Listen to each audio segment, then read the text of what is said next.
What's up, YouTube? So, recently I was having dinner with my family, and my extended family happened to be there. Just my aunt, my uncle, who you heard from the last story, and my two cousins were out having dinner. And as you guys know, my extended family is Protestant Christian. That includes all of my aunts, uncles, cousins, and my grandparents.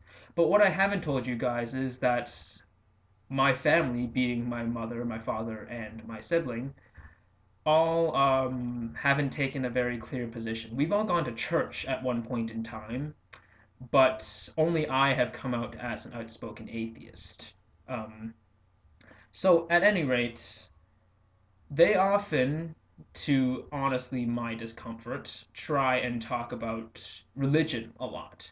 And it's not that I have a problem with them talking about religion, it's just some of the things they say. So apparently, I don't know how recent this is, in the news, a bunch of people got mugged and gunned down, mind you.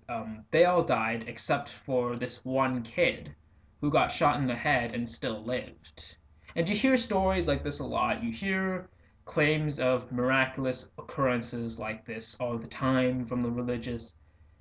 And it really made me uncomfortable when my aunt said, well, there had to be something more than just blind luck. It had to be the work of Jesus that saved him. And my mom and dad were like, yeah, okay, if you say so. And I was just thinking to myself, what the fuck? So, four other people get gunned down and die, and their families have to grieve for their losses, and one child lives, and you call that a miracle. Of course, I didn't point this out because I didn't want to stir up any trouble with my family members, but I was honestly feeling pretty repulsed by the end of that dinner. And that's the main problem I have with miracles. It's because it's entirely based on subjectivity and how a person views the situation around them.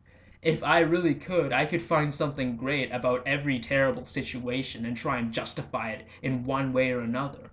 Oh, the slaughter of millions of children and one survived? Well, that one person just might happen to grow up to be the next Stephen Hawking or the next Gandhi, or he could grow up to be the next Hitler or the next Stalin. True story. My grandfather was once an atheist, and he became very ill at one point in time, and we all assumed that it was his time to go.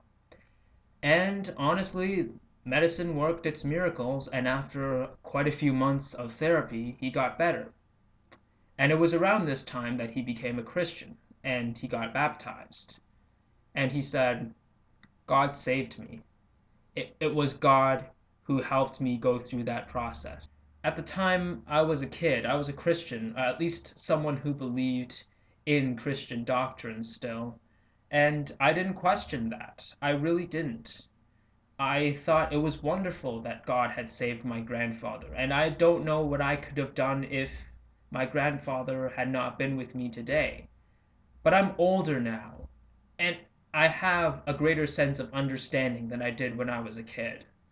And right now, when I look back, I really have to think how strange it was that my grandfather said something like that without himself realizing the potential implications of what he just said.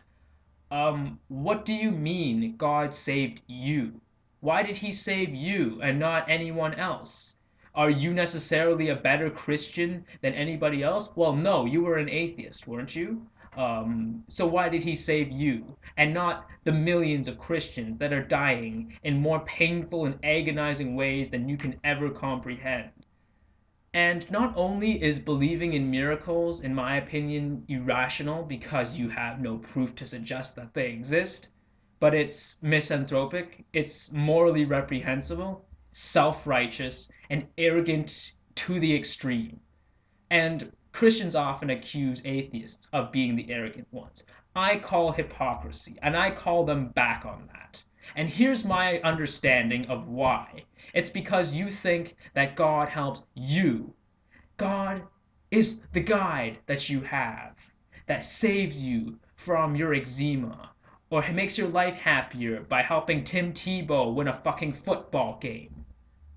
And while others, millions of other Christians, millions of other non-Christians even, are dying of agony, illness, of famine, you can sit here comfortably and preach about how wonderful your God is when he helped your favorite football player win a game. So the next time Tim Tebow scores a miraculous touchdown, or maybe you were miraculously cured of your illness, and you claim that it was a miracle that has given you all of these things, then why don't you take a look at the world's sick, the dying, and the dead, and you tell me what priorities your God must have in order to convince you that miracles exist. Thanks for watching, and may the truth always be heard. Peace out.